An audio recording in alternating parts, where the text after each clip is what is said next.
Welcome to Garden Wall Recall. A nostalgic time capsule, a no-spoiler book club of the original Over the Garden Wall fandom. We are your creepy curators. I am Shocking Shelby. I'm Chilling Charley. And I'm Ella!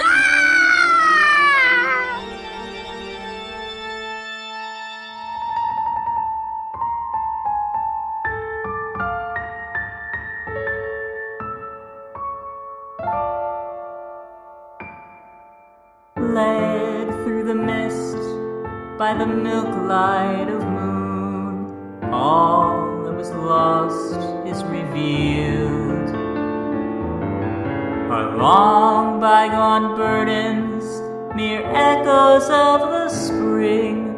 But where have we come, and where shall we end?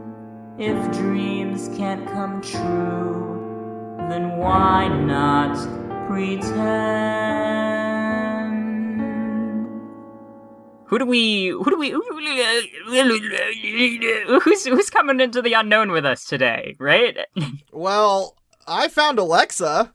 Hi. Hi, Alexa. As we've stated before, we have a policy that returning guests can bring a David of their choice, but because Alexa is the docent of the month for all months, you could bring a second David if you'd like. Thank goodness, because I brought both Davids with me, and this was going to be so awkward. Now, wait, which one of us is the second David? You'll never know. I'm pretty sure I'm the second David. That's what it says on your birth certificate. You're like, as opposed to what? Alexa and David from Come On for Hoogle Pods and Pod Made You Special, revisiting VeggieTales, as well as David Ganssle from Escape from Walt Disney and your YouTube channel, and well, everything, right? And the upcoming We're Off on a Secret Mission, a Gallivant podcast. Oh, yeah. That he hosts with Charley, and I don't know who those are, but Charley and Ella? Who are they? Two dorks, I don't know. Two people who are so cool that I can't believe I get to hang out with them. And stop.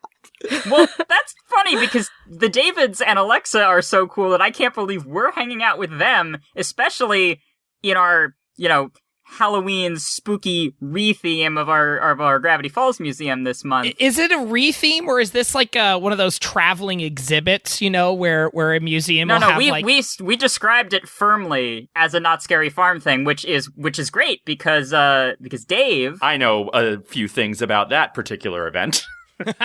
Yeah. What can you tell us about it, Dave? Can you give us some advice?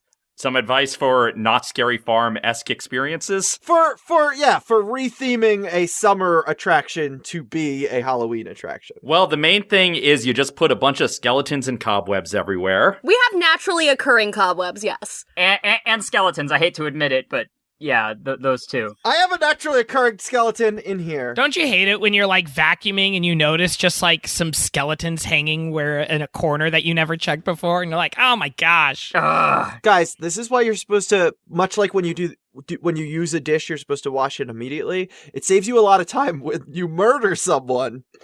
Get the lime in the bathtub right out. I just pile my skeletons on top of each other because I can't be bothered to put them away. I'm sorry. Yeah. I just have a little corner of skeletons, and I keep telling myself I'll get to them later, but, I love fall. I love jumping into piles of bones. Crisp, the crisp crunch of bones under your boots. Now, Skelly Pile was that girl who played the alien in Galaxy Quest, right? Yes, exactly. Yeah. Autumn break. Isn't that how Over the Garden Wall starts? It is, yeah. And speaking of which, before we get to Over the Garden Wall proper, since our last episode was on the pilot, we have been taking all of our docents from Mr. Shack Look Back and training them to be scare actors for our Halloween re-theme. I was also a scare actor in 7th grade for a horror booth. Half of my costume was a trash bag. That's all you need. Obsessed. So can you give me a sample? Can you scare me real quick? It was more like, Whoa! Ah! Whoa! Oh god! Oh god! Oh god! The part of the requirements for our docents becoming scare actors is that we are asking everyone to give up their mortal name in favor of a spooky name. Not unlike Chilling Charley, Shocking Shelby, and Ella! Or like, any of the credits in Treehouse of Horror. So what we'd like to do right now before we start is go around and ask for your spooky name that you would henceforth be known as in this podcast. I do know that my name backwards is supposed to be my demon name, which is Axella. And I like to Axella when when I'm having trouble with something. Yeah. Go follow me on spooky Twitter. I'm David, aka Bootins. Perfect. You had that one prepared. Perfect. I suppose I shall just be David Ganssle. Ooh, very creepy. I was going to suggest Hellhoundins. Oh, that works too. Hellhoundkins. Hellhounds. David Ganslaughter, also known as Hellhoundins. AKA Hellhoundkins. Yes. Hellhounds. So this is the best I can come up with because I just typed in in Google. So I just thought, real Alexa. That's exactly the kind of thing they do on Treehouse of Horror, like in season 30. Like, amazing. I also wanted to ask our guests what your familiarity with Over the Garden Wall and the holiday known as Halloween are. Oh, those are good questions. Well, I could say for Alexa and I have the same familiarity with Over the Garden Wall because we had never seen it before. And then a couple of years ago, our friend invited us over to their place and we're hanging out and they were like, oh, you got to watch Over the Garden Wall. And it was one of those shows that I was like, I'd heard about. I assume, Alexa, you'd heard about as well, but just never got around to watching it. And I think we watched the entire thing in one sitting. We just burned through the entire show. I mean, because it's the length of a movie. It's like, Yeah. Yeah. I remember the last time we hung out with that same friend, we also binged an entire season of a show, and that was Our Flag Means Death. Hey. But because this friend is the second biggest pirate fan that I know, something about non-binary pirates, I guess. Oh yeah. It's probably the blouses and the earrings. It's not too complicated. Yeah. Yep. Could be. Anyways, I remember Alexa latching very quickly onto potatoes and molasses. And I knew you were going to bring that up. I knew it. Yes, it's a thing. I think that's the only thing I truly remember from that show is potatoes and molasses. Well, I have some great news for you, Alexa. The episodes we're watching today don't have any potatoes or molasses in them, so... You're gonna that means these parts you don't remember. You're gonna be like experiencing them. That's anew. right. That's right. That was the good part. I thought you were being sarcastic that you were not giving me what I wanted. Yeah. So that's your familiarity with Over the Garden Wall. But what about the holiday of Halloween? Do you guys know of it? Well, it's kind of funny and sad because my family didn't want me to celebrate Halloween, but I did. I just couldn't tell anybody about it because it was evil. And now you're publicly on a Halloween podcast. Oops. But yeah, so one of my favorite costume was I was a worm inside of an apple. David, are you still gonna love her now that she's a worm? I'm a worm, yeah. I wish I was a taffy fairy at one point. That would have been so cool. Because I would have been giving the candy. Sorry, that's an inside joke. Check out my Twitter. I love shout-outs to Twitter posts that listeners are going to have to go back in time at least a month in order to find. By now, Taffy Fairy has been trending every day. Exactly. If you haven't caught on by now. Everyone's sick of the Taffy Fairy meme by this point. Yeah. Dreams can come true. We could make that your scare acting position. You could be the Taffy Fairy. That's true. That is perfect because yesterday, let me give some context to the listeners. Real Alexa, the Taffy Fairy. Yes, There you Alexa, go. the Taffy Fairy, come gather around the campfire and listen to my tale. So basically, David and I like to ask each other silly questions to bring some excitement in our marriage. So the part of your marriage where you ask a silly question. Exactly. So which we said in our vows, important. We signed it. There was a contract and everything. So basically I asked him, I said, David, what if I was a taffy fairy? Like a fairy whose only sole purpose is to give taffy. Would you still love me? And then he was like, I don't understand the question. And then I tried to explain it to him. Okay, no. You did not say, would you still love me? You just said, what would you think implied. if I was a taffy fairy? You did not say that other part. That's true. I was trying to bait him into telling him. And basically, David thought he was being smart and said, I am going to trick this taffy fairy, and I'm going to ask this taffy fairy a sillier question. What if I was a worm? And I would be like, I would still love you because you are the animal that was assigned to me. and I will care for you because that is my goal now in life. Emotional support worm. My emotional support worm. In an apple. So, my experience with Halloween, I never really cared much for Halloween. Not that I have anything against Halloween. It was just not a holiday that I ever really thought about. And I think it's because of growing up in Alaska. Like, especially dressing up is not really a thing as much because any costumes you put on, you would have to be able to wear snow pants with. So, it kind of makes...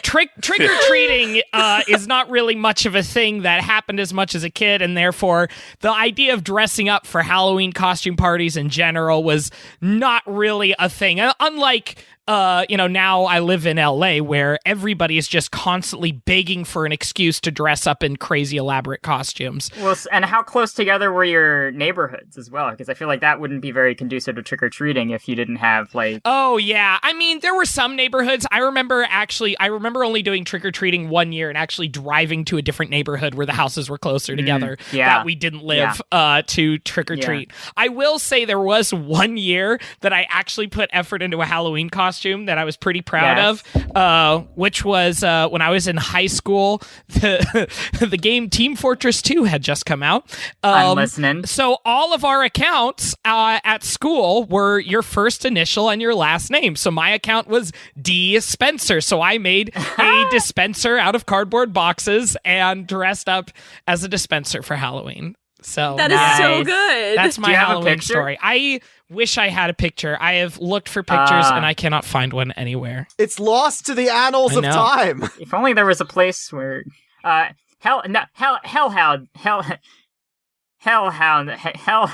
and what hellhoundins. What was your experience with Over the Garden Wall / Halloween? Yeah, I first watched through Over the Garden Wall shortly after it originally aired. I liked it. I did not fall madly in love with it the way a lot of animation fans did, but I definitely... That's okay. It's fine to be wrong. But... I mean, I definitely got the appeal. I thought it was really well done, and I could see why it really spoke to a lot of people on a deeper level than it spoke to me personally. I have no criticisms of it. I was like, you watched I see who this is. That was good, and then you didn't think about it that much afterwards.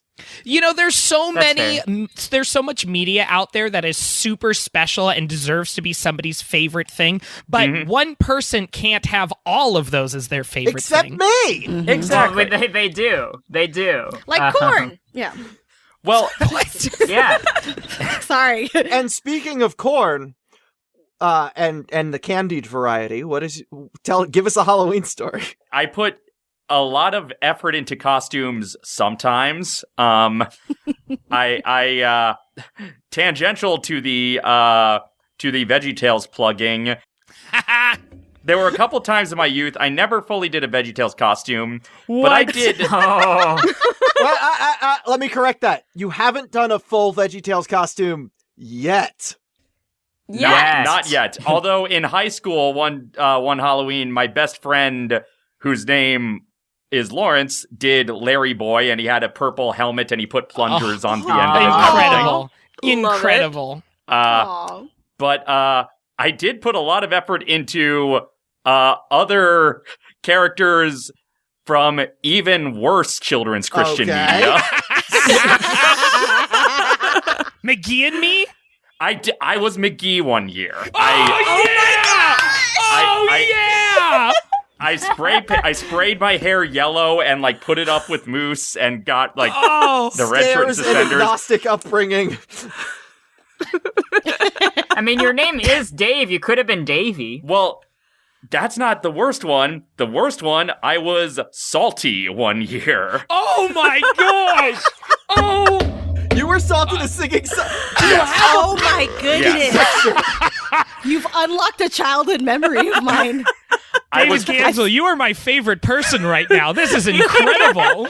Yeah, do we have Psalty evidence? Do we have a picture of Psalty? I don't know if any pictures exist. Well, I guess we're gonna have to redress you up then just to create this proof. Well, see, I don't know. Like, it would be difficult to recreate this costume in a way that could still fit me, because I was like 5 or 6 years old, and what I did for the body was I got just like an oversized like brown paper grocery bag, put that in, cut the hole out for the face, painted it all blue, had blue face paint, did the whole shebang.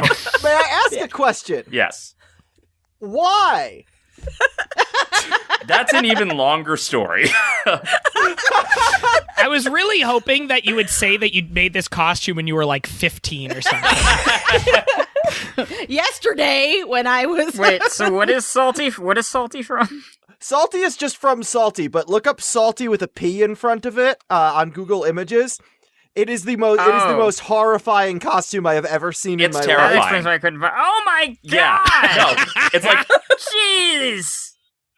Oh my god! I heard it. There's a picture. There's a picture of a human in. yeah. Why is Psalty a man? Why is Psalty not a logo? Oh! They had like a halfway appealing cartoon design, but then they also had the live action version. Why is his name I get the pun, but Psalty is not a name. Like no, it's a pun on an adjective that doesn't relate to a name. It's not appealing to children. Psalty sounds like a guy who works at the boardwalk, which is appealing to us, but not to. This is our scary story for Halloween. As part of your collection. Yeah. Read in Psalty. Oh my maybe goodness. maybe the real Tome of the Unknown is Psalty. If you want to hear Charley and my's history with Halloween, you can listen to our Summerween episode with Kyle Carosa. But Shelby, can we quickly get your Halloween backstory, because we did not establish that in Summerween. That is you true. Were not one of the curators. I was not there. Yeah. My birthday is in November. Yes. So every birthday I have ever had has been a Halloween-themed birthday. So Halloween is my favorite holiday as a result. And I think it's pretty clear that Halloween has had a pretty big impact on me, given the fact that cosplay is my favorite thing to do. Oh, yeah. And I'm a pretty big theater kid, so, like, any chance to just dress up and be in character, I am 1000% behind. So Halloween is my favorite holiday. Fun fact, the reason why I can sew is because my mom got tired of making all the Halloween costumes I would design for her to make for me. And so for my birthday when I was 12, she bought me sewing lessons and was like, "You're making your own Halloween costumes amazing. now." That's the origin of Shelby cosplay. It's true. I love that. That's such a cool story. But I'm gonna play y'all a little something right here that we like to call Over the Garden Wall Episode 1, The Old Grist Mill, if any of you are interested. I love that one. Oh, good. I was worried someone wouldn't be interested and the podcast would just drop to a standstill.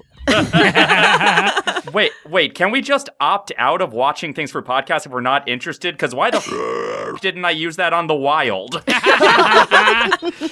It's the first episode of Over the Garden Wall that premiered on November 3rd, 2014. Happy birthday, Shelby. That was Thank you. your birthday present. This was the best birthday present. On the Cartoon Network. The one that was written and storyboarded by Natasha Allegri, Zach Gorman, and Steve Wolf. Natasha Allegri is actually the creator of Adventure Time's Fiona and Cake. My favorites. And the creator of Cartoon Hangover / Frederator's Bee and Puppy Cat, new version now on Netflix. And Zach Gorman created the webcomic Magical Game Time and the graphic novel Costume Quest. I have heard of Costume Quest. And Steve Wolfhard was previously on Adventure Time, helped revamp the episode by introducing a dog. Well, we should talk about that after. I'd like to introduce you dogs to the episode. Please, I am a hellhound right now. Yes.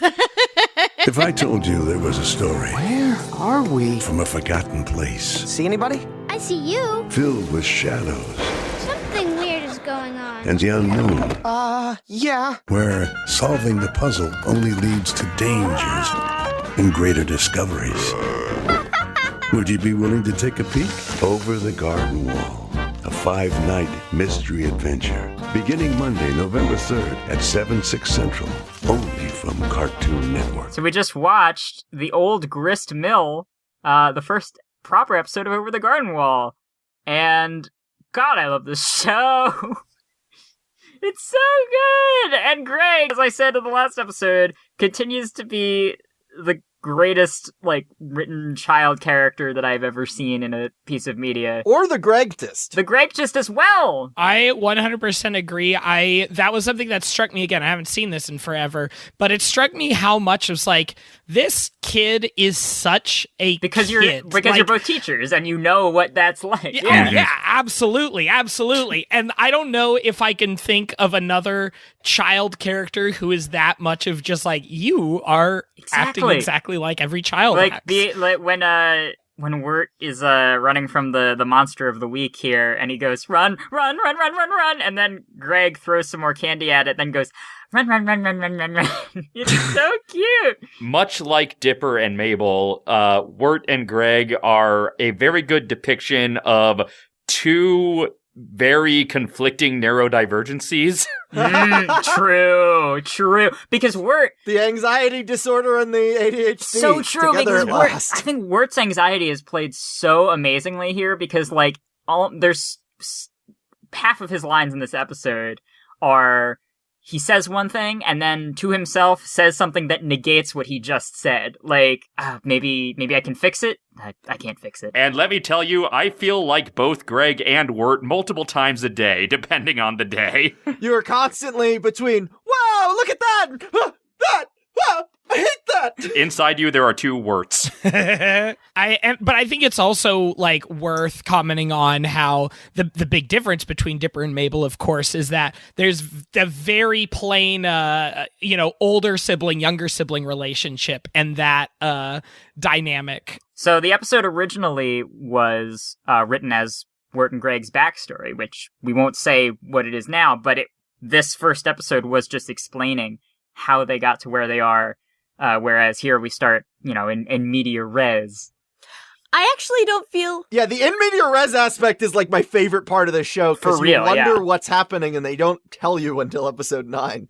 I feel like it more says that they are, not how they are. Right. There. It explains that they are there. Yeah.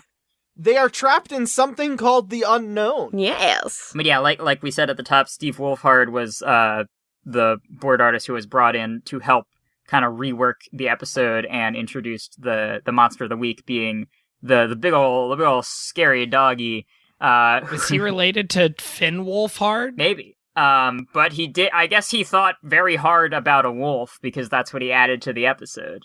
That is true. Yeah, it is partially based on Pat McHale seeing an illustration from Hans Christian Andersen's The Tinderbox with a dog with huge glowing eyes. I will place that in the Discord chat, and it will also be in our thumbnail, I guess. I don't know if this image is the exact illustration, but you just look up The Tinderbox Hans Christian Andersen, and there's because it's about a magic box that can summon these really powerful mystical dogs, and a lot of the illustrations give them these huge That's what eyes. The Tinderbox is? Oh, I've just been leaving mine sitting around. Wow, I could have been summoning mystical dogs this whole time. It's kind of a multi-step process because you open the Tinderbox, but then you have to swipe right on a dog if you like the dog, and you swipe left if you don't like the dog. I thought it was Dropbox for Tinder. That's where you store your Tinder files.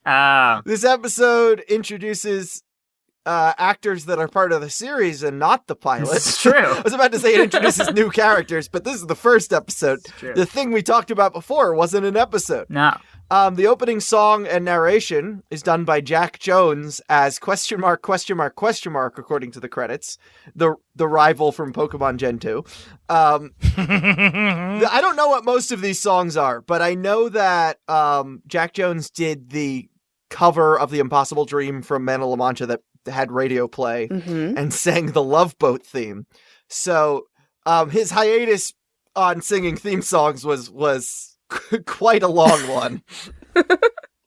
I mean, the Love Boat is partially why I'm here, because one of the inspirations were conceived on the one of the inspirations for the humor of Homestar Runner was Donnie Chapman watching the Love Boat just to make fun of it. I thought you were going to reveal that your father was Bernie Capel. He was, but he's not anymore. Now he's just Jim Marlowe. I see. It also features Christopher Lloyd as the Woodsman, which is a very fairy tale name for a character. Yes, absolutely. Mm-hmm. And I love Christopher Lloyd in basically everything he's in. He's so good. He's just like a character actor that is so good at character acting that they put him as main roles and stuff. I met him at a Dragon Con, and he was like the calmest person I've ever met. Aww. But also weirdly buff. I'm not that surprised. In the Back to the Future behind the scenes book, there's an interview with Michael J. Fox who says that they have never had a conversation out of character. I have also met him, and I can also vouch. And quasi friend of the pod, not quasi comma friend of the pod, quasi hyphen friend of the pod. Yes, that's our dog. Sorry, Melanie Linsky has never been on a podcast, but one time when we were interviewing her husband Jason Ritter, she came in to lift their child off of his lap and accidentally unplugged the headphones, and I quickly shouted, "I love Over the Garden Wall!"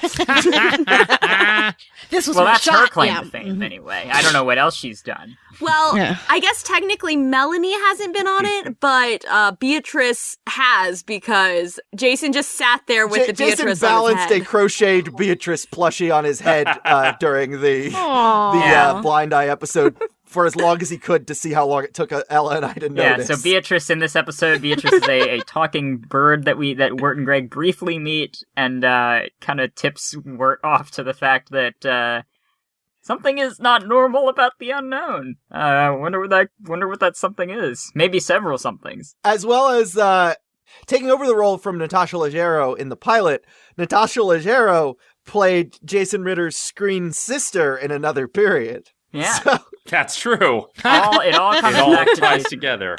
Yeah. When we started DMing with him, I asked him if he ever knew that, and he was like, "Nope, never caught on to that before." And I know, was Beatrice named in the pilot, or was she just Bird? I believe she was so, named? yeah. Okay. I know that we've talked about how there are influences from Dante's Inferno, but Beatrice is Dante's lover who leads him through the paradise. That's right. Was Dante in love with a bird, or is that a human Beatrice? It was a human Beatrice, but this Beatrice may have a little bit more than bird to her, so. More than bird. More than bird, less than friends. Yeah. More than bird. Yeah. Less than, The inclusion of Beatrice was definitely it threw me off in kind of a good way. I remember when I first watched this, because when you're watching anything, especially an animated show, you don't know yet what the rules of the world are supposed to be, and you don't know yet what's strange and what isn't strange. True. So it's as a viewer, a talking bird comes up, and I'm like, oh, okay, I guess it's just a universe with talking animals. But then when Wirt freaks out about it, you're like, oh, I guess I'm supposed to think this is weird? Wait, Greg doesn't think this is weird, though. That's part of why it's so good that they did in media res, because you don't know. Yeah, because you're like, I don't know how much of a magical world I'm supposed to be in or not. Well, I know that when I'm with you, I'm personally in a magical world. Oh, you are my Belle's magical world. You are my Beauty and the Beast, the Enchanted Christmas.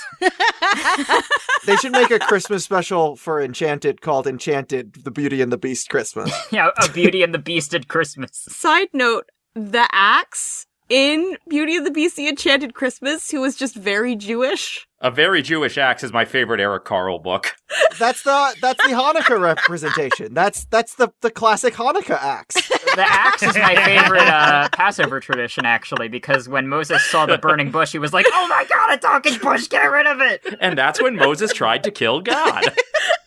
An axe would probably be bad in that scenario. It would spread the fire. Probably sand would be your friend in that.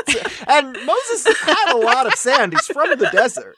But he doesn't like sand. It's rough and coarse, and it gets everywhere. You're confusing him with someone else, I think. Different chosen one narrative. The forest that Wirt and Greg find themselves lost in takes on a lot of scary faces. The wood and the bark kind of twists into these threatening faces, which feels like an homage to Snow White. I think we talked about it a little last time, but that there's the scene where, it's like the first of many of a Disney tradition of traumatizing children is when Snow White finds herself in... They really didn't like children, huh? No, in the forest, and then they all take on these scary faces. Disney movies exist because Walt Disney hated children and wanted to make them very upset. Yes, similar to the same year they did the short The Old Mill, which, obviously the title bears a similarity in the setting. It's suspected that was kind of an homage. And fun fact about that one, first time that Disney used a multiplane camera to get depth of field in animation. And it's an interesting little cartoon. I suggest trying to find it because it's kind of a proto-Bambi in the way that it's like just very naturalistic. There's these animals, there's a thunderstorm, the mill weathers the storm, and then you see kind of the aftermath, which structurally similar to what happens here. The mill, gets damaged and there's animals involved, things like that. Yeah, the scary woods is the reason why I was suspicious of Beatrice when I was like, Beatrice is the beast. Beastitress. They both begin with the letter B. Because every time I watch a show, I am conditioned, and because I've been traumatized by just watching TV. I just always feel like there's a twist in every episode, so. And you got all of them immediately with no context for our last iteration exactly, of this which podcast. explains Tourist Trapped of Mystery Shack Look Back. Okay, have you gone back and listened to that now that you're aware of all of the context outside of just me reciting it back to you? I absolutely listened to the clip again, because I wanted to feel something. No, the whole time Ella and I were texting each other like, how the is she coming up with this? I promise you that was live. Oh yeah, that was a live reaction. Absolutely was. Yes. I'm not that good of a liar, so. But you bring up a good point, Alexa, about like trying to figure out who the beast is, because I feel like a lot of us who watch this, consistently every year take for granted that this is setting up like we don't know what or who the beast is, because there's a misdirect that the dog is the beast, and then the woodsman gets very upset at this implication. The dog is not the beast! The dog's a good boy! He's my special boy! Although I don't think the dog is his, because he says that he just found this house and he's been using it for his work. The dog is in the opening sequence. I think the dog belongs to the girl in the blue dress in the beginning of the episode.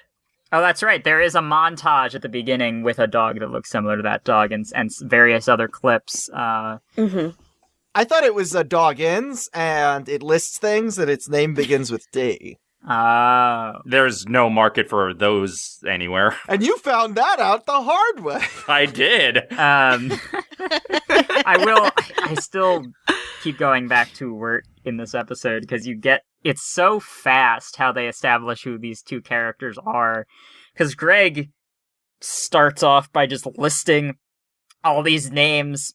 No, all the worst names for his frog. Not the names that he is considering. All of the absolute worst names, including, was it Legface McCrandle or something? McCullen. Legface McCullen is such a good... And then Wirt's establishing moment is this, beautiful clarinet-accompanied soliloquy where he is just lying on the couch like he's in therapy and talking to Greg about how lost he feels in life. And Greg's just like, yeah? Mm-hmm. Yeah. While swinging every heavy object in the house. Which is such a... And leaving them on the ground. Did not pick up on that until this watch through, that he is about to follow through with the plan that Wirt told him to forget about knocking out the woodsman, and then he does. My favorite thing, though, is that he tries everything and then just leaves it on the ground like a kid would. Again, total kid. And then yeah. It works out like a Rube Goldberg Oh my god, machine. you're right, because he slips on it, right? Or Yeah, he the- like hits the hat and then he slips on the thing and falls on the log. Yeah, so that way Greg, like, he didn't do it, but he also did. Like, Yeah. Can we talk a little bit about Elijah Wood being in this? Because yeah. Absolutely. I love that. People have been saying this about Daniel Radcliffe, that he cashed in on his big franchise and is just doing weird little things of whatever he wants. But Elijah Wood absolutely has had that career as well, which I guess is all started from Mark Hamill being the original. I did my big franchise. Now I'm just going to do a bunch of weird little roles and do whatever I want. I don't know. I love Elijah Wood being in this, and it's great. It's so weird because I don't ever hear this. I talked about this in the last episode, but I don't ever hear about this show advertised as, oh yeah, it stars Elijah Wood. He's never used in marketing of this that I observe, or at least in any way that sticks. That's funny. That's like the only thing I knew about it before I watched it. It was like, oh, that's the show that Elijah Wood's in. I just find that the standard reaction is when people are told that's Elijah Wood, they go, that's Elijah Wood! Exactly that way, yeah. Yeah. the one thing I could find to that effect, and I'll link it in the description, is and Cartoon Network uploaded this segment. It's a segment from Seth Meyers' talk show where Elijah came on. I know there was something else he was also plugging at around that same time, but it was specifically the week that Over the Garden Wall was about to air that he came on and talked about that.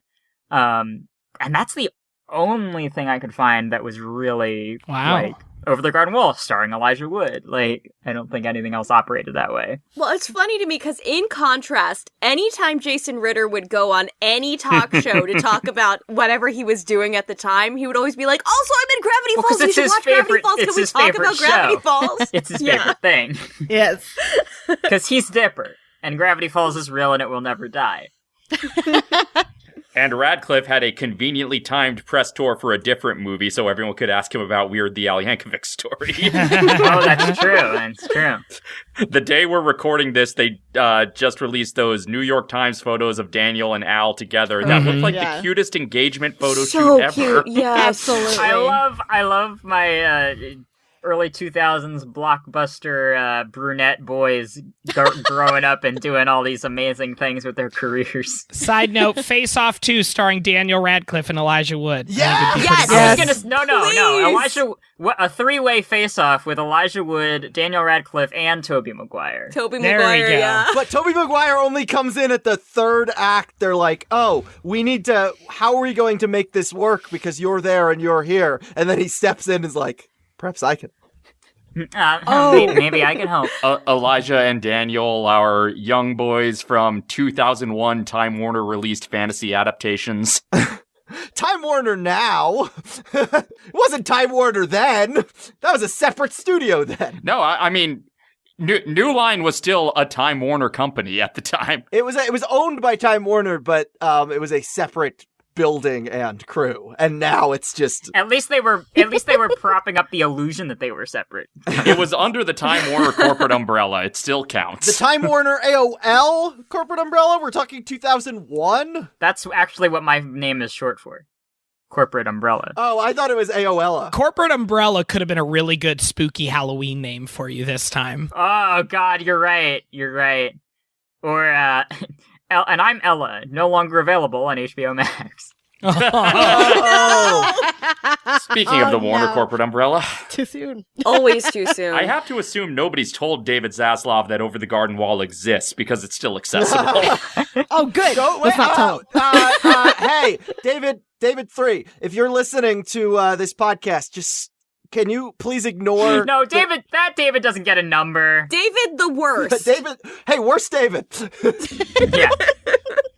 So a lot of these fun facts I'm pulling up in general come from the Over the Garden Wall art book, which I didn't mention last time, but it begins with my favorite quote from the background painter Nick Cross. I don't know how this show got made. And the art book is rare and expensive if you try to buy it, but it is currently still on the Internet Library at archive.org. That will be linked in the description until sharing inaccessible media is deemed copyright infringement again. You're not listening, are you, David? Are you Worst David? Worst David! Worst David. If Worst David is listening, it's not an archive.org, but to everyone else. If Worst David is listening, he's being a very bad boy. Oh, we told you not to listen to that part! You should be in bed, David Zaslav. Worst David ruined the entire economy of my mother-in-law's hometown, so I have a grudge against Worst David. Wait, hang on, what? You need to elaborate. So my mother-in-law lives in Silver Spring, Maryland, where Discovery had a headquarters until David Zaslav decided he didn't want to go places that aren't New York or LA. It's not a far drive from New York. You're a wimp, Worst David. No. Despite the fact that, like, basically the entire town of Silver Spring had, like, rebuilt itself to support this Discovery headquarters. Yeah. And then the Discovery headquarters got shut down, and it ruined the economy of Silver Spring, Maryland. And I like my mother-in-law, and I like Silver Spring, and I don't like David Zaslav. R.I.P. mom folklorist's local economy, I guess.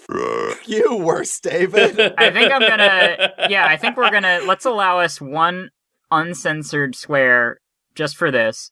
Fuck David Zaslav. Yeah! Listen, kids, if there are any children listening, it is impolite to swear unless you're talking about the Worst David. Then it's polite. David Zaslav. I'm just gonna say, I'm just gonna spoil Over the Garden Wall for those of us who haven't seen it or don't remember it. But I know we were theorizing about who the Beast is. David Zaslav. I'm sorry to spoil it. That's an okay spoiler for sure. It's more of a content warning, really, than a spoiler. Yeah. So I think. Do we have any other thoughts about the Old Grist Mill? I kind of wanted to bring up the old man. He's titled as the Woodsman, right? Mm-hmm. Correct, yeah. I do not remember exactly how this show turns out. I have vague ideas of things that happen. Okay. So, but I don't remember if or how the Woodsman plays into it. But I just want to say that right off the bat, he has given me bad vibes. And I don't know. Vibes. Everything about him is just like, I don't know. It's like there's too many people I've known who it's like try to act like they're trustworthy, and I just feel like you can there's trust something. me. I just stole this house. Especially the way that he his instinct of the way he talks to kids like they are idiot children and not human beings is like, that's an immediate red flag for me. Yeah, give the frog a proper name. Felt very like, he's getting to the kid's level. He's like, maybe trying it's not just to like upset the Greg. end of it where he's just like, no, I'm gonna just get mad at you, Wirt, for this thing that you have absolutely nothing to do with. As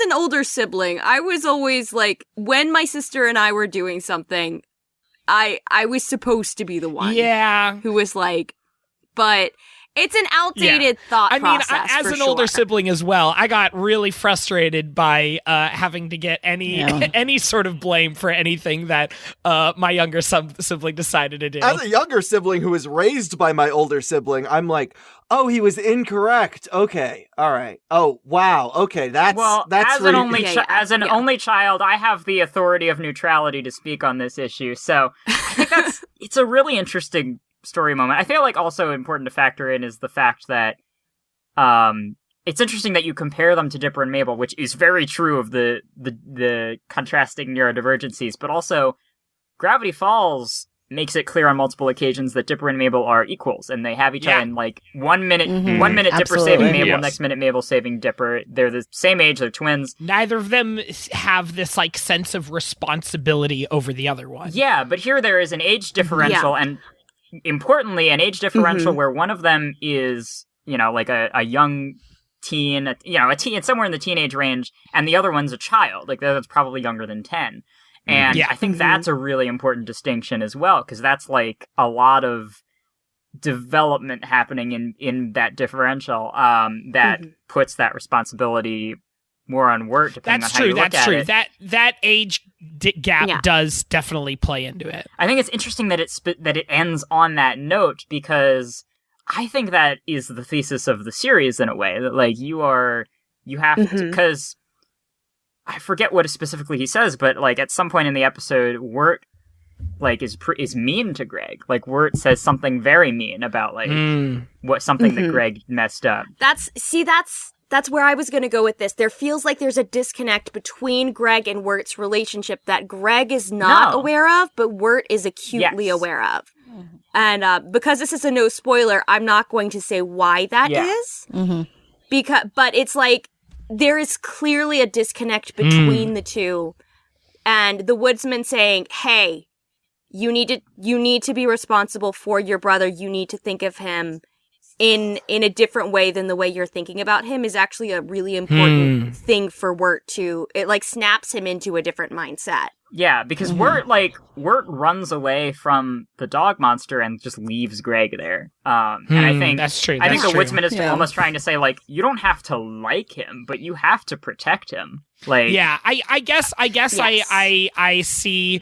I totally see that angle of it. I think there was just something about the way the woodsman he said that that was just like come on. I do think there is this Wirt is also a child. Like, oh yeah, in the grand scheme compared to the woodsman, especially it's fun. It is interesting how the woodsman has this very old-fashioned parenting style where like the older kid just whips into him, and then the younger kid, he's like, Now you take care of that frog, okay? You give him which I appreciate because he's trying to keep Greg from being scared. Woodsman seems like a very 1800s person, so 16 is a child now.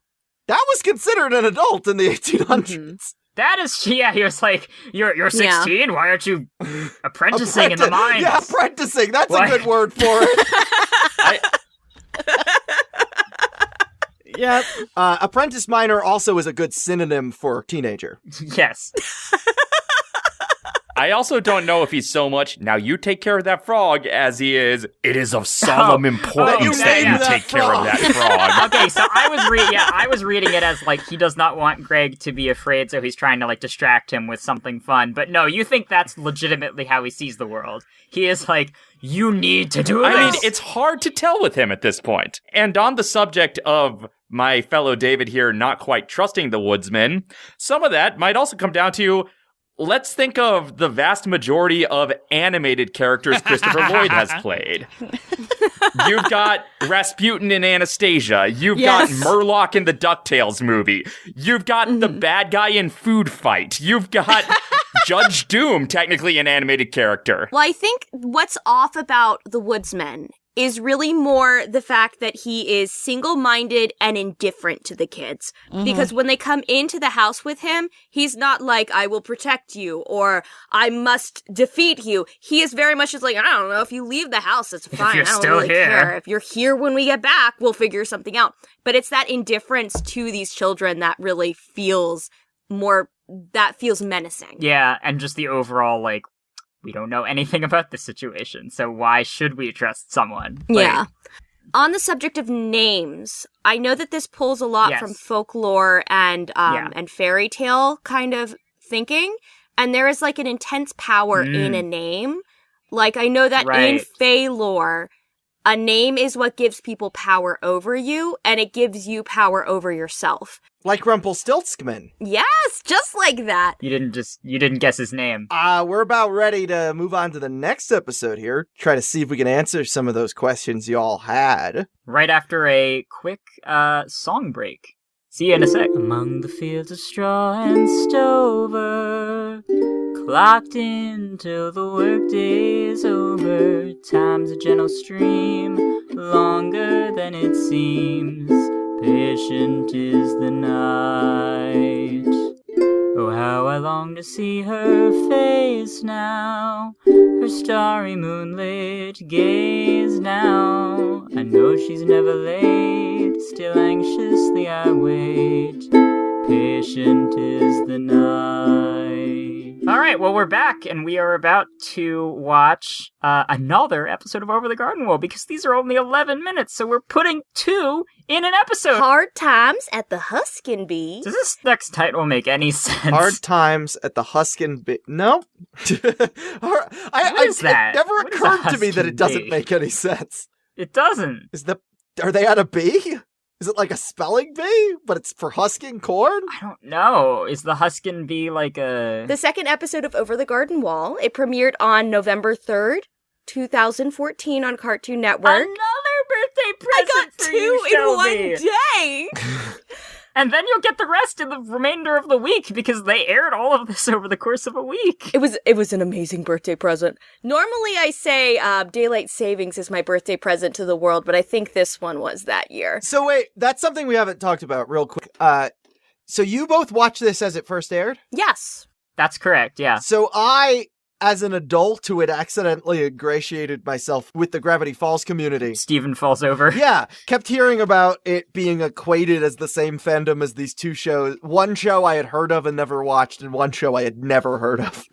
So I first watched Over the Garden Wall because there were a lot of requests on Real Time Fandom to do it for Halloween, so I watched it just to know what we were dubbing, but fell instantly in love with it. Oh yeah, oh yeah. Well, okay, so here's the funny thing. I didn't know it was airing.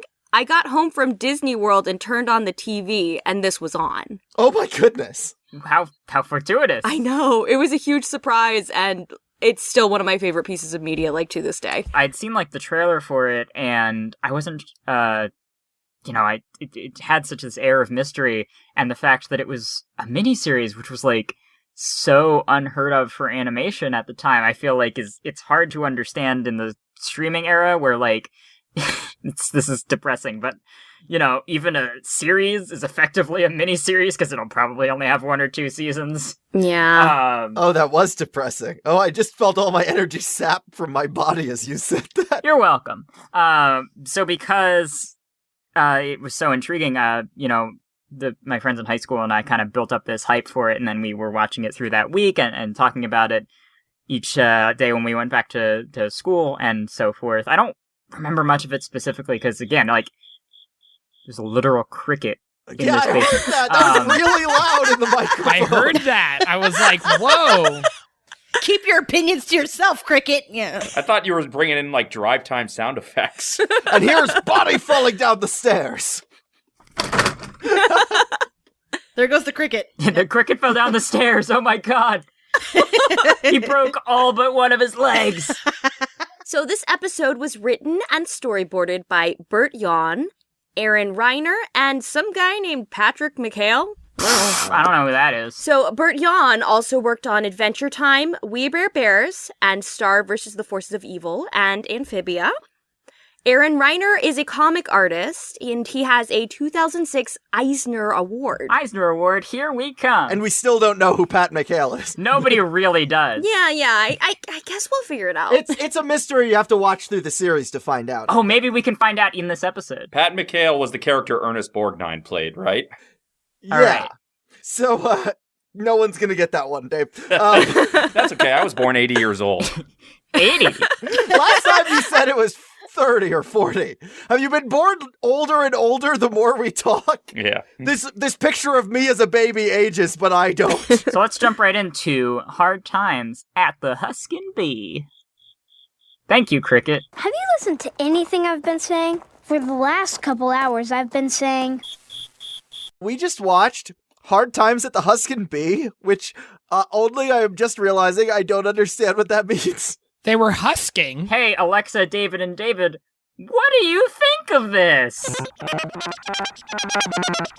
Yeah, what do we think of this quirky little town called Pottsfield? Pottsfield? You mean Bedford Falls? And then Dave gets another 30s reference in there. Yeah, that's what I do. We should call your segment Dave's 30-something. That would be perfect. Yeah. I'm in my 30s, but I'm also from the 30s somehow.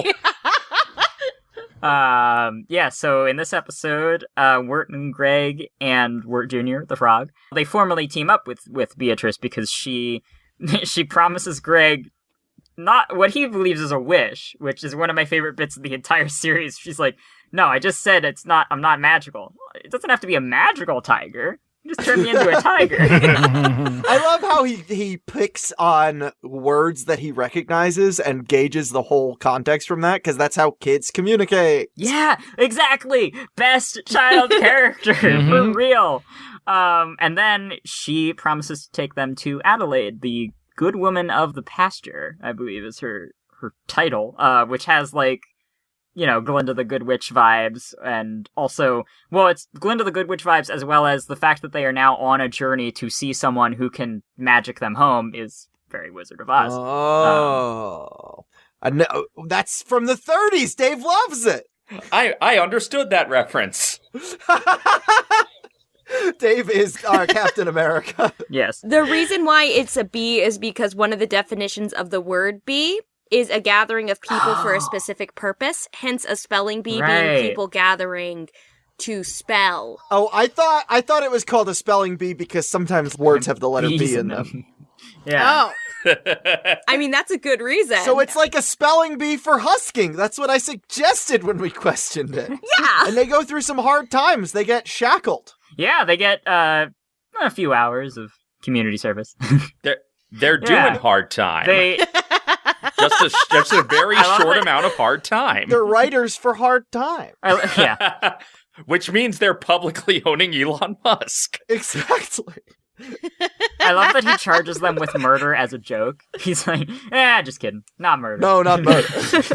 So just messing with you. The he in question is Enoch, who appears to be a big pumpkin maypole man. He's a big pumpkin maypole man, and I love him with all my heart. He has like a fantastic voice and demeanor. His voice is amazing. His voice is Chris Isaac, who is a rockabilly musician from the 80s, 90s primarily. And his resume is nuts. Yeah, he's best known for his song Wicked Game, used in the David Lynch film Wild at Heart. Many of his songs were used in David Lynch films, as was Chris Isaac as an actor, appearing in the Twin Peaks film Fire Walk with Me. And for another weird connection to Mystery Shack Look Back, he was in That Thing You Do. The movie. So he was in Twin Peaks Fire Walk with Me, he was in That Thing You Do, and he was in The Silence of the Lambs. He sure was. Oh my gosh. Who did he play in That Thing You Do? He was that thing! He played that thing! He played the thing. He was the thing, yeah. It says he played Uncle Bob. He was Uncle Bob, of course. Oh, I think, was that the guy who they recorded the record he was at the pastor. Like, the church or whatever? He was the pastor who recorded their record. Yeah. And now he's sort of that makes sense. A pagan pastor. Yeah, he works, he runs bees. You ever get all your friends together and just have a bee? We should have a bee sometime. We're having a bee right now. Is this podcast a bee? With the six of us, it's a real bee. You know, I think I finally understand what Don't Trust the Bee in Apartment 23 was actually saying. There's too many people in that apartment. You can't trust it. It's just too crowded. It's a fire hazard. Apartment 23 cannot fit that many people. The fire marshal, it doesn't trust the bee. Like, I understand the two ladies, but also the guy from Dawson's Creek? Come on. That's excessive. Yeah, I always thought the bee was James Van Der Bee. Yeah. Oh. Why was there not James Van Der Bee in the Bee movie?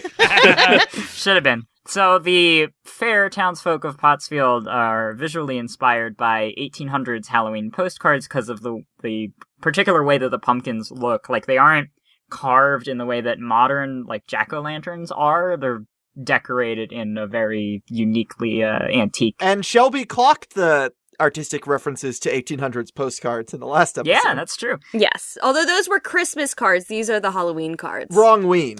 Decemberween, yes. The closest that they wanted to get to, like, the whole show has a Halloween vibe, but this was one that they specifically were like, this is a Halloween episode. Well, it's a pagan Halloween episode because... Is it a Sam Hain episode? Yeah, a Samhain episode, sort of. Although, because they're all dancing around the maypole, right? The maypole originated as part of Germanic pagan fertility rituals.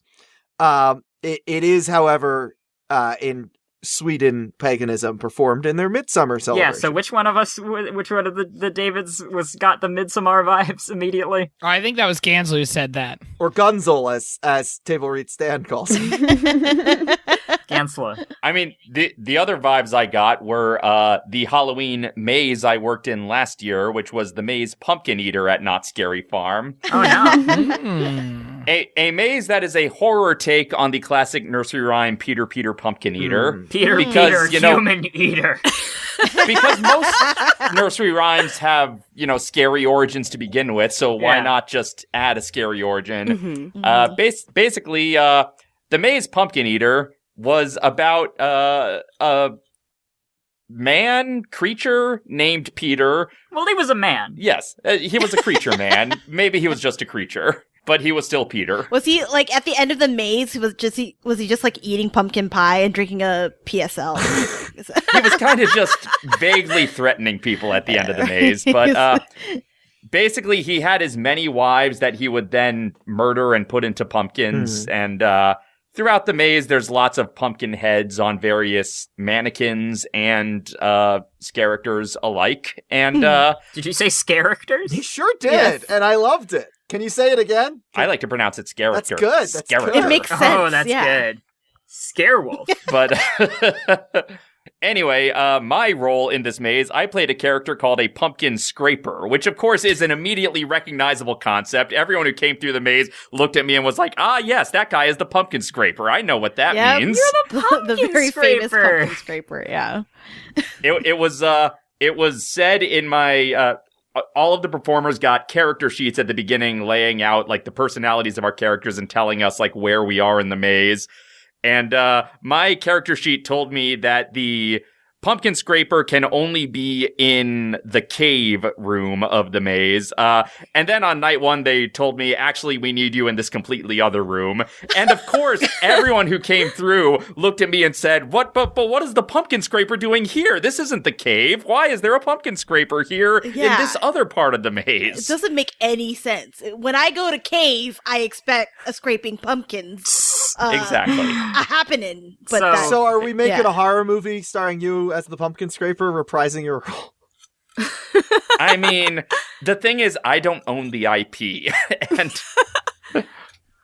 if we do it with a K instead of a C, so scraper with a K instead of scraper with a C, it's just enough. Oh wait, how about the pumpkin raker, which is way less scary, but leads to more questions, legally available. There we go. Well, yeah, because what you do is that you rake the fields for the pumpkin seeds to be planted. That's kind I feel like scraping is a little bit scarier than raking. I think raking is scary, but I hate working. Yeah. Although, now, to be fair, there were some typos on my character sheet, so alternately my character on the sheet was called the Pumpkin Scraper or the Pumpkin Scaper. So, Pumpkin Scaper we might be able to get away with without the Cedar Fair Corporation coming after us. I wander the pumpkin scape, just kind of looking for pumpkins. This episode takes place in a bit of a pumpkin scape, doesn't it? Yes, it does. Now, it's funny. What about the pumpkin skater? Was he on there? He's been discontinued after the 1990s. Oh, must have been dark times, those 90s. Would the pumpkin scaper be like the Halloween version of Manscaped, the brand? Well, first a little word from our sponsor. But yeah, Enoch is doing the festival. He's like, first a little word from our sponsor, Pumpkinscape. Listen, are you carving a pumpkin and you want it to look nice? Well, use the discount code Enoch at checkout for 40% off. Enoch can sell me anything. I can just imagine like an Old Spice commercial with Enoch, but it's for pumpkin scapers. Look at your pumpkin. Now back at me. Pumpkin spice! Exactly. Pumpkin spice! Pumpkin Spice! Oh. We did it! Full circle! All right, Shelby, tell us about Pottsfield reference. Okay, so Pottersfield is not just Pottsfield, the name of the town, is much like our reference earlier to Bedford Falls, Pottersfield. A Pottersfield is actually a grave for the poor and the unknown, which ties into the episode pretty right because the twist is that Wirt mostly Wirt believes that they are digging their own graves for their community service when Greg digs up a skeleton and reveals it in a very blasé kind of way. A skeleton! I love how this episode, it keeps going back and forth between like things are okay, things are not okay, things are okay, but every time like that pendulum swings, it still gets weird every time. So it's like it keeps going back and forth from good to bad, but no matter what they think is happening, it's weirder than whatever they thought was happening. Because Wirt enters the barn and then they see all these pumpkin people and they're like, you guys are in costumes, right? And they're like, yeah, of course. Pumpkins can't walk and talk. It's like, okay, it's just some weird cult. And then they get like, you know, the community service. All right, it's fine. They dig up the skeleton. Oh my god. And then the skeleton comes out and does a little funky dance. Yeah! A skeleton dance, if you will. He does a sort of a skeleton dance. Is that a reference to something? It sure is. Perhaps the skeleton dance? The one that is referenced in DuckTales? Yes. Yes, that one. The very same. That very same one. Yes, so the Skeleton Dance is a Silly Symphonies animated short to the music of Edvard Grieg, specifically the March of the Trolls. It came out August 22nd, 1929, and it was just like cute little funky skeletons dancing. Yeah, there's no plot. It's one of those. Well, that and that I think it was the year prior was when was Steamboat Willie, so Disney now has sound synchronized to their cartoons, and so they're just like, look what we can do! We can make skeletons dance to music! The plot is that the pictures are moving with the music of both Steamboat Willie and the skeleton dance. I watched the skeleton dance with Ray for Halloween one year. It's excellent, honestly. It's just, it's really fun animation. It is exactly what it says on the tin. And it aged way better than most 20s. Well, no, because it's exactly what the title says. It's the skeleton dance. You get what you're promised. Does every episode of Over the Garden Wall contain a reference to an old Disney cartoon? Disney or various other classic animation as a whole, yes. Yeah, there's a lot of Fleischer, there's a lot of etc. That's really cool. I had no idea that I was just going to get an animation history lesson out of this. Oh my god, no, you have no idea. It's part classical illustration and part classic animation, and the tidbit in the art book that I found really fascinating about it is that the reason they are looking to classical illustration and all these old postcards for inspiration is because that is what the animators in the 20s and 30s did. They didn't want to be, to borrow a turn of phrase from BoJack Horseman, they didn't want this to be a Xerox of a Xerox. They didn't want their homage to classic animation to feel like a lesser imitation of it. So they went back to the same source that those animators went back to. 1800s illustrations, yeah. And it paid off because Over the Garden Wall feels like, it doesn't feel like, you know, Ready Player One-ing all of these references in your surface absolutely. level. It feels like really organic. The closest it comes is Betty Boop straight up does just show up next week. Yeah, but we love her. I mean, look, work's been slow for her since cartoons went to color, Charlie. You have to understand that. It's true, I know. No, listen, I love Betty. This wasn't a slight on her. Yeah. She still got it, though, right? Yeah, she still got it. Speaking of Christopher Lloyd, it was kind of a letdown that this episode only had one Back to the Future Part 2 cast member in it. But... That's true. Well, I hate to say this, but most episodes of this show only have one. Yes, because Christopher Lloyd is best known for the Back to the Future films, and the first ever film for Elijah Wood was Back to the Future Part 2. Where he shows up as a child, a role he had a lot of experience playing because he was a child at the time. Yes. But of course, his most famous role is North. Yes. As everybody knows. North? Oh, do you not know the movie North? No. Oh, it's go look up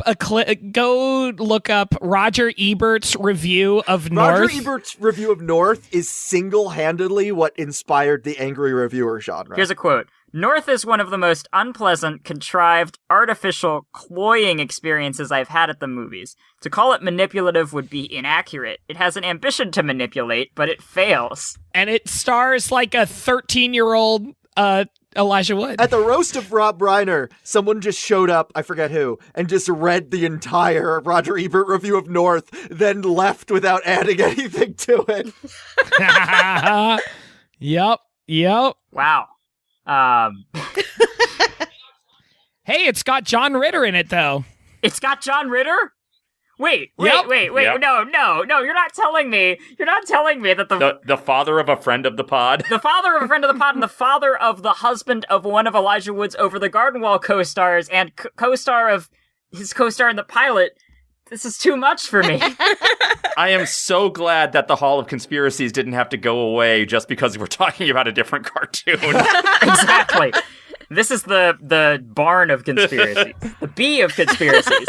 The way I see it is that Halloween night is the one night where the whole world is a hall of conspiracies. Yes! It's a hall of ween. That as well. Yeah, this is... No, well, the Hall of Ween sounds like it could be an entirely different podcast because they have an eclectic discography. Ocean Man. Yeah. Halloween is technically a bee. Yeah, if you think about it. That's true. The Halloween bee. Bruce Willis is Elijah Wood's imaginary giant bunny costume. What the fuck? What? Roger Ebert didn't like it? Oh my god. I want to watch North really badly. You don't want to watch North. Also, I believe his parents were Jason Alexander and Julia Louis-Dreyfus. So wait, hold on, wait. Fucking George and Elaine are Elijah Wood's parents, and he imagines Bruce. How is this not the best movie of all? I feel like how I felt when I was told about Phantom of the Paradise. Guess we're gonna have to do a rewatch, Ella. The next Patreon stretch goal is just watching stretch North. goal. North.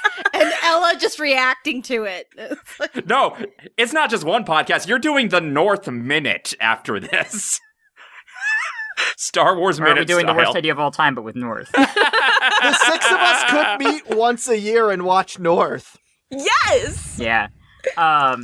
So the original idea for the townspeople of Pottsfield is that they were going to have human suits covering their pumpkin suits, covering their skeletons, which sounds contrived, but I think, David, what you pointed out about the pendulum of this is good, this is bad, I think that might have played into it as well. Like the fact that they're humans and then they take off their costumes like, oh my god, you're pumpkins? No, pumpkins can't move on their own. Oh, okay. You're skeletons? Like, It's also quite literally a hat on a hat. it is very literally hat on a hat. You are so right. Which Ellen knows a thing or two about. Hats! I did stack a bunch of hats on hats in our Dipper and Mabel's Guide to Nonstop Fun. It was a bit of a hat on a hat in that episode, too. But that was what the book asked us to do. Mm-hmm. It is also a fun continuation of the first episode's playing with expectations and not being quite clear at the top with what is normal in this world. Because, again, in the first episode we have, it's not normal for birds to talk, or is it?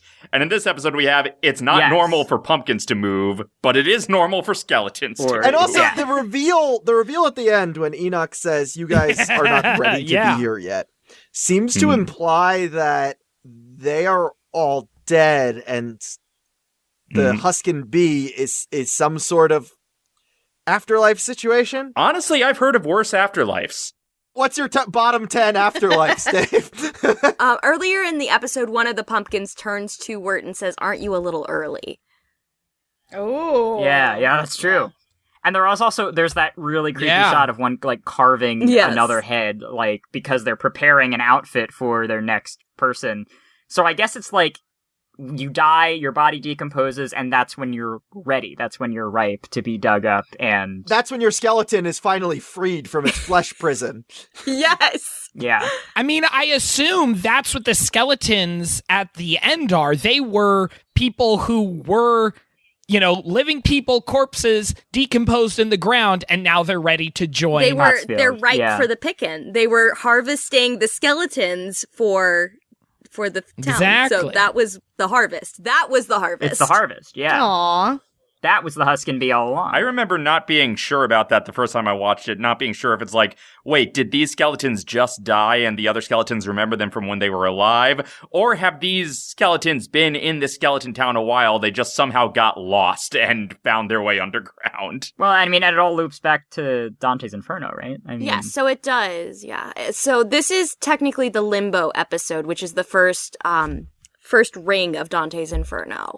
It's a lot less fun than it sounds. It is a lot less fun. Well, actually, I was baptized, but I did actually briefly go there before I was baptized as a baby. It's not really that. I don't think I realized you were baptized. Yeah, I was baptized and circumcised. You get the best of both worlds. Your mom doesn't strike me as particularly religious. No, that was for both of my respective grandparents' sakes. That's the only reason that either of those things happened. Yeah. But you know what? I'm going to call up my moil and have him finish the damn job. Yes. Good joke. Good joke. I was going to say it only just occurred to me that the reason I was not baptized is because my father's parents weren't alive when I was born, so he didn't care. He had no one to impress.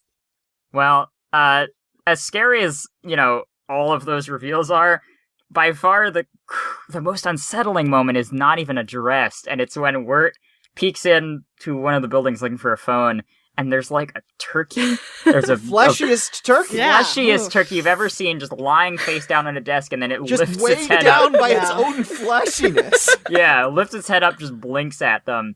Loudly. It's a loud, fleshy blink. It's a loud, fleshy blink. Yeah, there's a heat wave in California, so I absolutely felt the fleshiness. The fleshy of that. Yeah. So Alexa was like, "Oh, I feel like a fleshy turkey." yeah, I really do. And Yeah. the visuals of that did not help. Yeah. I was very confused because I've never been attracted to a pumpkin before. Actually, I just realized that David, Spencer, and Alexa, you have lots of opinions on talking and singing vegetables. Listen. That is certainly true. So, are there any other podcasts where we could hear you guys talk about pumpkin celebrations? Oh, well, if you want to hear us talk about it and find out what kinds of singing skeletons are underneath tomatoes and Bob cucumbers. and Larry have skeletons inside them. Oh my. That's not very godly at all. Fan art! Fan art! Fan art! Fan art! I would love to have like a tomato scraper in our podcast. The vegetables don't have souls, but they do have skeletons. Right? That's established VeggieTales lore that the vegetables don't have souls. So they can become zombies, but not ghosts. Yeah, I'm pretty sure that one of the creatives at VeggieTales explicitly says They that don't the have vegetables souls. cannot be saved and go to heaven. I thought it was the vegetables cannot be saved because they don't have souls, except for one of them. You'll have to figure out which. And if you guess which vegetable has a soul, you win a prize. That's the plot of Cats. It is the plot of Cats. Which is the jellicle vegetable? Jellicle vegetable. If you like this loving disrespect of singing and dancing religious vegetables, go listen to Pod Made You Special, a VeggieTales podcast, where... Are those vegetables pagan as well? Oh, boy. No. Well, maybe they are, but they have to just preach Christianity for community service. Yeah, the actors in VeggieTales are all Norse pagan. So the show's called Pod Made You Special. Ella did our amazing artwork. Yes. Thank you again, Ella. Oh, shucks. Aw, shucks, corn. Oh, And I'm sure everybody else on this call will be a guest at one point or another. It releases monthly, by the way, so it's we're gonna take our sweet time with these wonderful biblical vegetables. Do you want Enoch at the end of this episode when he's saying goodbye to Wirt and Greg to go, and remember, God made you special. And he loves you very much. And then, conversely, Bob and Larry will say, and you'll join us soon enough. It's not your time yet. You'll join us soon enough. I also just want to plug our other shows. We, of course, do... Want to be a vegetable? We, of course, do come on Fuhuguapods, a Homestar Runner podcast, which is the whole reason we became friends with Charley in the first place. And Doggins has been on many times, and Ella's been on many times. And Shelby I voiced have to bring also- Shelby into it, okay? I've been on as Marzipan, but I haven't been on as me. There's one where they reenact The Room, and then there's oh my goodness, The Room! Yes. That was like my favorite bit we ever did on the podcast. Oh, Yeah, that was you, I Shelby. apologize, Shelby. I'm so- David thought it was actually marzipan. So, like, I'm yeah. sorry, David. Marzipan's not real. More, I also am the host of, or a host of How Did This Not Get Made, a podcast about movies and TV shows that were never made, that I know Charley and Ella were on, and oh my goodness, Nimona. David, were you Yeah. on that? Nimona. I have not been on How Did This Not Get Made You've yet. not been on that yet. Okay. But I've got a few pitches. Yes. Okay. I know there is one that we had in mind for you that we just haven't got to yet. So all of that can be found at our website, pipedreampodcasts.com. Wow, even this podcast?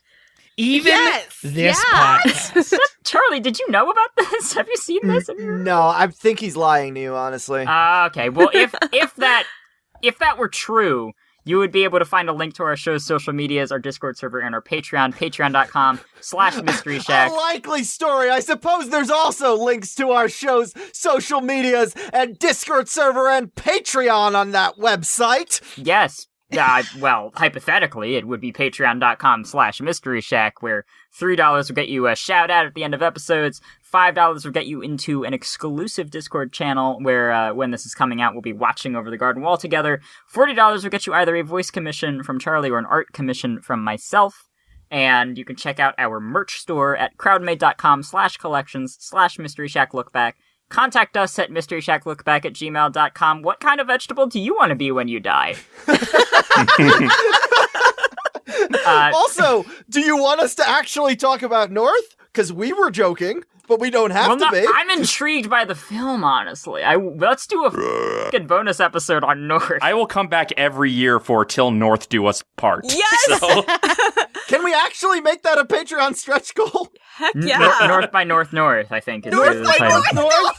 Okay, if we get to 250 monthly on our podcast, the six of us will start an annual podcast called North by North. Yes, it will be a worst idea of all time-esque podcast, / Till Death Do Us Blart-esque about North. If you send us any emails, sign out with your spooky name. Yes. Oh, yes, well, you have please. to, or we won't open it. We won't even. Actually, on Halloween, we actually can't Otherwise, read Edgar them Jr. will stop it from even getting to us. The pumpkin scraper is gonna come. Well, I can be found at twitter.com/Doggins, Doggans. I can be found on youtube.com/Doggins. And I will be able to be heard on an upcoming podcast that I believe Charley and Ella will also be heard on about a much sillier TV show than this one, but one that I also greatly enjoy. Yeah, that's called We're Off on a Secret Mission, a Gallivant podcast that'll be coming eventually. Yeah. Now that's a live action show, so I can't imagine there will be any episodes dedicated to animation other than possibly the backdoor pilot episode to it. That's all about Or an just animated any movie. episode with me in it, because inevitably something animated will come up. Because that's what I do. Thank you to Sim and the Dimbulb V2-0 on Tumblr for the instrumental of our intro song. Adam, thank you for husking our spit right out of our mouths in your spit Huskin Bee. For scraping the I spit was out of going our to suggest pumpkin it was more faces. of a bobbing for apples type scenario, except he's not going for the apples. The liquid's what he's about. He just gets a straw. He's avoiding the apples. It's Scraping way the easier the spit. Yeah, scraping the spit. He's the spit scraper. Yeah. That's his Halloween variation. That's a spooky name. I loved this podcast episode. This was so fun Yes. to just get the six of us together ripping. Real Alexa, David aka Bootins, and David Ganssle, aka Hellhoundins. Thank you so much for joining us in our Halloween re-theme of our Gravity Falls Podcast Museum that is now an Over the Garden Wall podcast for October. Thank you so much for joining us as we ventured into the unknown. Well, thank you for inviting us to this bee. Anyway, I think the recording got it, just in case. Thank you so much for joining us as we have ventured into the unknown. And speaking of that specific phrase, I shall play us out with a rendition of my own of that particular tune. Of your unown? Of my It's really not my, it's not my song. It's my unown. Oh, how the gentle wind beckons through the leaves as autumn colors fall, dancing in a swirl of golden memories, the loveliest lies of all.